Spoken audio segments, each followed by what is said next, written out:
మిత్రులకు నమస్తే. ఏదైతే హార్ట్ అటాక్ నుంచి నివారించాలంటే ఈ తమలపాకు ఏదైతే ఫ్రెష్గా ఇక్కడ ఉన్నాయో చూడండి. ఒక తమలపాకు తెంపుకుందాం, పెద్ద సైజు కొద్దిగా. అయితే 2 తెంపుకుందాం తమలపాకులు. 2 తమలపాకులు తీసుకున్న అనంతరం అల్లం ముక్కను తీసుకొని 2 ముక్కలుగా కట్ చేసుకుందాం ఇలా.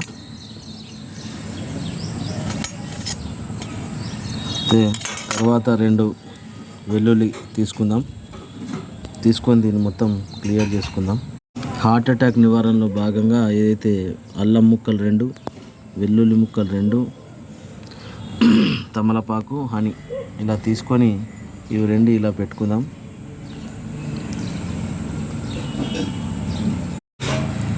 వెల్లుల్లి తీసుకుందాం. ఇవి 2 ఇలా పెట్టిన తర్వాత తేనె ఎంత తీసుకోండి ఇలా.